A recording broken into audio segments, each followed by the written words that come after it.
जनधारणा खबरमा यहाँहरूलाई स्वागत छ। राजनीतिक दलहरूको मुद्दा सर्वोच्च अदालतमा गएर अड्किएको छ। आगामी 9 गतेसम्म यो राजनीतिक दलहरूको मुद्दाबारेमा बहस समेत स्थगित भएको छ।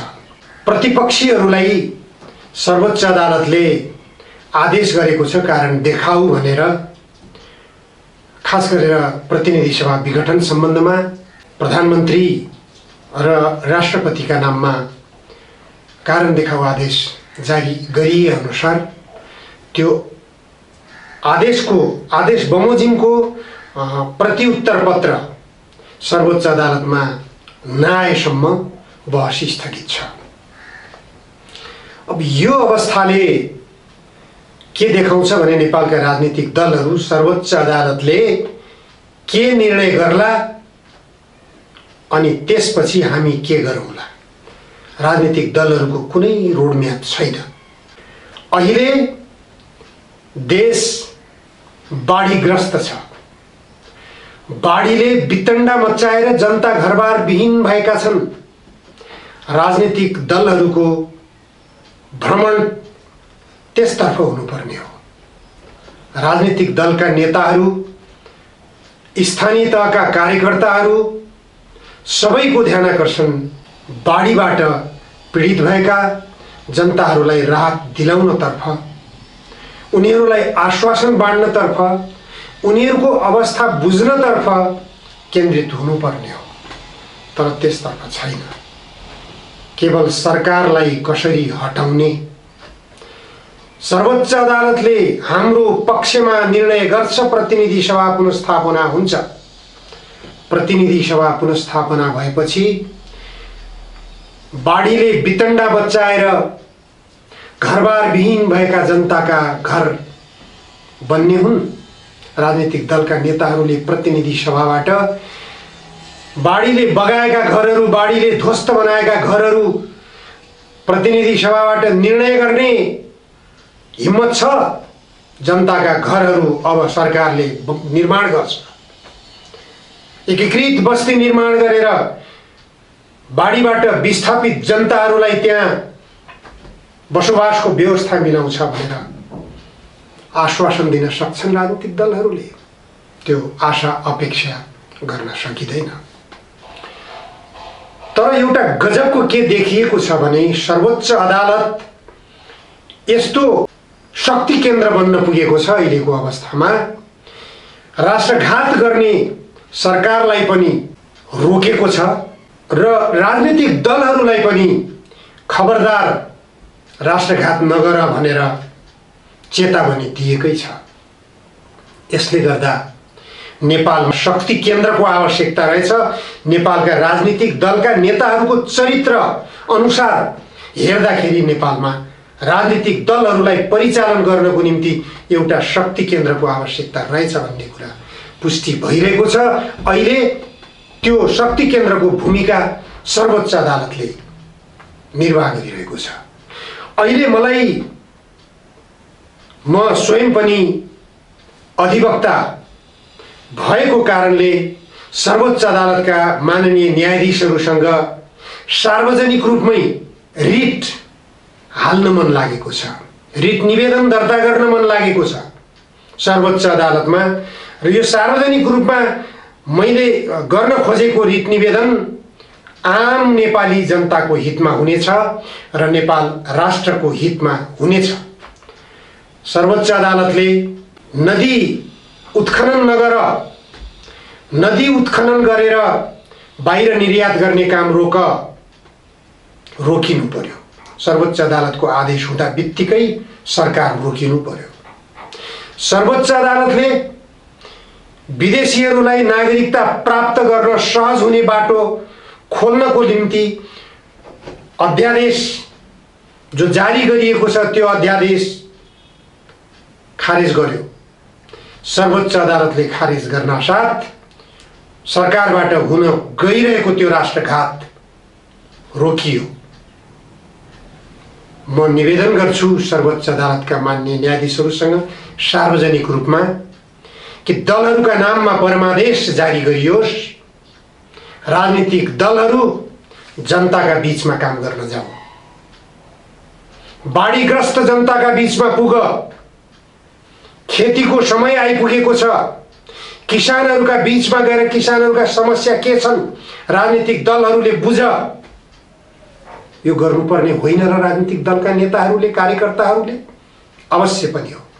केवल कुर्सीको सेरोफेरो, केवल सिंहदरबारको सेरोफेरो, अलिकति बाहिर गए भने लैनचौरको सेरोफेरो, अझ बाहिर गए भने दिल्लीको सेरोफेरो। राजनीतिक दलका नेताहरूको यो नीतिबाट सर्वोच्च अदालतले रोक्नको निम्ति आदेश जरुरी छ, परमादेश जरुरी छ।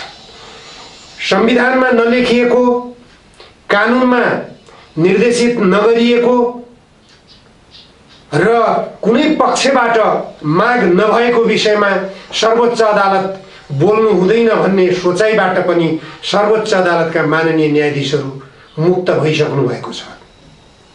यसको दृष्टान्तको रूपमा सर्वोच्च अदालतले तत्कालीन डबल नेकपा भन्छु म, नेपाल कम्युनिस्ट पार्टी नेकपा एक किसिमले विभाजित भइसकेको अवस्था थियो। उनीहरू बीचमा जुन विभाजनको रेखा कोरिएको थियो त्यसलाई सर्वोच्च अदालतले सहज बनाइदियो, जबकि रिट निवेदकले माग गरेको थिएन। सत्तासीन डबल नेकपालाई 75 साल जेठ 2 गतेको अवस्थामा फर्क, तिमीहरूको एकता स्वीकार्य छैन। एकता, पार्टी एकता स्वीकार्य छ कि छैन, यो पार्टी एकता खारेज गरियोस् भनेर सर्वोच्च अदालतमा माग भएको थिएन। तर न्यायाधीशको सो विवेकले राजनीतिक दलका नेताहरूमा विभाजन भइसकेको अवस्था छ। माओवादी केन्द्र र नेकपा एमाले मिल्ने सम्भावना अब छैन। त्यसकारण एकीकरण हुनुभन्दा पहिलेको अवस्थामा राजनीतिक दलहरूलाई जान मार्ग निर्देश गर्नुपर्छ भन्ने न्यायाधीशको विवेकले गरेको निर्णय अत्यन्त दूरगामी महत्त्वको बन्न गयो। परिस्थितिले निर्माण गरेको त्यो न्यायाधीशको विवेक हो। परिस्थितिले जे संकेत गरेको थियो त्यो न्यायाधीशबाट आदेशको रूपमा आयो। राजनीतिक दल, खास गरेर सत्तासीन नेकपाका नेताहरूबाट सर्वोच्च अदालतको त्यो निर्णयप्रति निकै आक्रोश व्यक्त पनि भयो।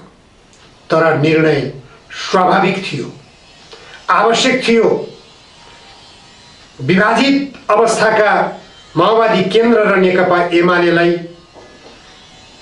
कानुनी रूपमै, संवैधानिक रूपमै सर्वोच्च अदालतको आदेशबाटै विभाजन गर्ने काम भएपछि उनीहरू बाध्यता साथ विभाजित हुन पुगे। रिट निवेदकको माग त थिएन यसमा। त्यसकारण अहिले राजनीतिक दल सम्बन्धी जो विवाद गइरहेको छ अझ पनि सर्वोच्च अदालतमा, सर्वोच्च अदालतकै परिक्रमा गरिरहेका छन् राजनीतिक दलका नेताहरूले कि प्रतिनिधि सभा पुनर्स्थापना गरियोस्। एक पक्षले बोल्छ मैले विघटन गरेको सहमतिमा निर्णय आओस् भनेर अर्को पक्षले बोलिरहेको छ। तर सर्वोच्च अदालतले प्रतिनिधि सभा पुनर्स्थापना गरे पनि देशमा किसानहरूका समस्या समाधान हुने छैनन्, बाढीले उत्पीडित भएका जनताका समस्या समाधान हुने छैनन्, वैदेशिक रोजगारीमा जान बाध्य भएका नेपाली युवाहरूका समस्या समाधान हुने छैनन्, देशमा कृषि मल उत्पादन गर्ने कारखानाहरू खोलिने छैनन्, मजदुरहरूका आवश्यकताहरू परिपूर्ति गर्ने तर्फ ध्यान पुर्याइने छैन। कुनै पनि नेपाली जनताको हितमा काम होला भनेर अपेक्षा गर्नु व्यर्थ छ। सांसदहरूको भत्ता बढाउन सक्छ प्रतिनिधि सभा पुनर्स्थापना भयो भने, त्यो हामीले देखेको कुरा हो। भूपुहरूको घरवासको व्यवस्था गर्न सक्छ प्रतिनिधि सभाले, विगतले त्यो दृष्टान्त दिइसकेको छ। यस्ता खालका गतिविधिहरूबाट राजनीतिक दलका नेताहरूलाई कसरी रोक्ने, कसले रोक्ने, कसले मार्ग निर्देश गर्ने?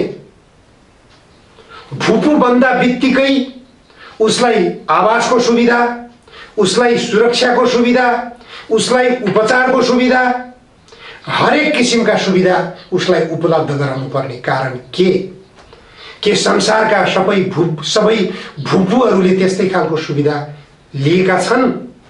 यो दृष्टान्तको आधारमा पनि सर्वोच्च अदालतले निर्देश गर्न आवश्यक छ।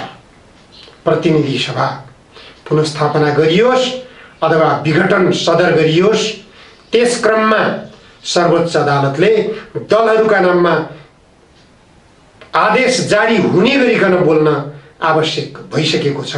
शक्ति केन्द्रबाट परिचालित हुने बानी परिसकेका, अभ्यस्त भइसकेका राजनीतिक दलका नेताहरूलाई देशभक्त शक्ति केन्द्रको आवश्यकता छ। त्यो देशभक्त शक्ति केन्द्रको भूमिकामा सर्वोच्च अदालत प्रस्तुत हुन जरुरी छ, जुन भूमिकामा क्रमिक रूपमा एउटा आशा जगाएको पनि छ सर्वोच्च अदालतले। सर्वोच्च अदालतले यो आशा जगाउन सकेन। न्यायिक बाटो सर्वोच्च अदालतले बन्द गरिदियो र न्यायिक बाटोबाट राष्ट्रघातलाई सर्वोच्च अदालतले रोक्न सकेन। राजनीतिक दलहरूलाई जनसेवामा फर्काउन सर्वोच्च न्यायिक निकायले सकेन भने देश झनै अराजकतातर्फ जानेछ, झनै राष्ट्रघातका गतिविधिहरू यहाँ बढेर जानेछन्। राजनीतिक दलहरूलाई त्यो खालको सन्तुलन आवश्यक छ। सरकारले गर्नुपर्ने काम के हो? सरकारले गरिरहेको छैन, त्यो निश्चित हो। बिहान हामी उठेदेखिबाट रात परेर सुत्ने बेलासम्म नेपाली जनताले प्रयोग गर्ने वस्तुहरू के छन्? ती वस्तुहरू उत्पादन गर्नतर्फ सरकारले ध्यान पुर्याउनु पर्ने हो। के यो पनि सर्वोच्च अदालतबाटै आदेश हुनुपर्ने हो राजनीतिक दलका नेताहरूलाई अथवा सरकारलाई? अवश्य पनि आवश्यकता बोध भइरहेको छ। सरकारका नाममा यो पनि आदेश हुन जरुरी भइसकेको छ। बिहान उठ्दा बित्तिकै प्रत्येकले प्रयोग गर्ने टुथपेस्ट, प्रयोग गर्ने ब्रस, यो नेपालभित्र उत्पादन गर्न सक्यौं कि सकेनौं? हामीले यसमा आत्मनिर्भर बन्न सक्यौं कि सकेनौं? हामी सरकारले यति कुरामा ध्यान दियोस् त सर्वप्रथम। त्यसपछि चिया, इलामको चिया हामी कति गर्व गर्छौं, तर हामी प्रयोग के गर्छौं? नेपालको बजारमा हेर्न जानुस्, विदेशी चियाको बजार छ। नेपालमा उत्पादन भएको चियाले बजार लिन सकिरहेको छैन, व्यवस्थित बजार नै छैन। यो गर्नुपर्ने कसले? त्यसपछि खाद्यान्नको कुरा जानुस्, खाना खाने बेला भयो, खानाको निम्ति आउने चामल नक्कली चामल आइरहेको छ। स्वदेशमै उत्पादित चामल प्रयोग गर्ने वातावरण बनाउन सकेको भए त्यो नक्कली चामलको बिगबिगी देशभित्र किन भोग्नु पर्थ्यो? बजारमा कुखुराका अंडा खोज्न जानुस्, नक्कली अंडाको बिगबिगी छ बजारमा। यो कसले रोक्नु पर्ने हो? कुखुरा पालन र अंडा उत्पादनलाई समेत प्रोत्साहित गर्न सरकारले किन सक्दैन? के कारण हो? किन यसतर्फ ध्यान आकर्षण छैन? यो गम्भीर कुरा हो। सामान्य रूपमा नेपाली जनताले घरमा प्रत्येक दिन प्रयोग गर्नै पर्ने यी दैनिक उपभोग्य वस्तुहरू देशभित्र उत्पादन गरौं भनेपछि गर्न नसकिने केही पनि छैन। गर्न सकिन्छ, मात्र के त भने सरकारले योजना बनाउनु पर्छ, योजनालाई कार्यान्वयन गर्ने प्रयास गर्नुपर्छ, जनतालाई त्यस खालको एउटा सर्वसुलभ ऋणको कर्जाको व्यवस्था गरिदिनु पर्छ। यदि आवश्यकता छ भने, आवश्यकता जनतालाई पर्छ भनेपछि त्यस्ता खालका अब चल्लाहरूको व्यवस्था पनि गर्नु पर्यो। उद्योगहरू स्थापना गर्नुपर्छ भने सुलभ कर्जामा ब्याज उपलब्ध गराउनु, ऋण उपलब्ध गराउनु पर्यो। यसतर्फ सरकारको ध्यानाकर्षण छैन। सरकारको ध्यानाकर्षण कहाँ पुगेको छ? रेल चलाउने, पानी जहाज उडाउने यिनी वाहियात कुराहरू जनतालाई आश्वासन बाँडेर, जनतामा भ्रम सृजना गरेर के फाइदा छ? तपाईँ एउटा दाँत माझ्ने ब्रस उत्पादन गर्न सक्नुहुन्न, पानी जहाजका परिकल्पना गर्नुहुन्छ। नेपाली जनताका भान्सामा आगो बाल्न समस्या छ। भारतबाट ग्यास आयात भएन भने चुलोमा आगो बल्दैन। ग्यास उत्पादन गर्न नसक्नु पर्ने कारण के हो? किन गर्न सकिँदैन नेपालभित्र ग्यास उत्पादन? प्रधानमन्त्री केपी ओलीले पदभार दोस्रो पटक पदभार ग्रहण गर्दा बित्तिकै जनताका घर घरमा ग्यास पाइप सप्लाई गरिनेछ भनेर भन्नुभएको थियो। भान्साहरूमा अब सिलिन्डर बोक्नु पर्ने छैन, सिलिन्डर युग समाप्त। खै योजना कार्यान्वयनतर्फ ध्यान कोही? आफूले बोलेको कुरो पुरा गराउनेतर्फ खै तपाईँको चासो? यो ठाउँमा यसो गरेर काम भइरहेको छ भनेर देखाउन सक्नुभयो? सक्नुहुन्न। जनताका आवश्यकतातर्फ ध्यान छैन। अमेरिकाले यहाँ तथाकथित अनुदानमा विद्युत उत्पादन र सडक निर्माण गरेर गोरखपुरमा विद्युत भण्डार गृह गराउने योजना ल्यायो। तपाईहरू त्यसमा लट्ठिनुभयो। अफिममा अभ्यस्तहरू लट्ठिए झैं, गजडीहरू लट्ठिए झैं, जड्याहरू लट्ठिए झैं तपाईहरू त्यो एमसीसी को मोहजालमा किन लट्ठिनु भएको हो? अमेरिकाले पैसा दिएकै छैन तपाईहरूलाई। आफ्नै देशको ढुकुटी रित्याएर तपाईहरूले अमेरिकाको योजनाको नाममा अरबौं रुपियाँ खर्च गरिसक्नुभयो। 5 स्टार होटेलमा त्यो एमसीसी को लागि अहिले कार्यालय किन खोल्नु परेछ तपाईले? के आवश्यकता छ त्यसको? देशमा आवश्यकता जुन कुराको हो त्यसमा ध्यान दिनुस्। जनताको आवश्यकता के हो?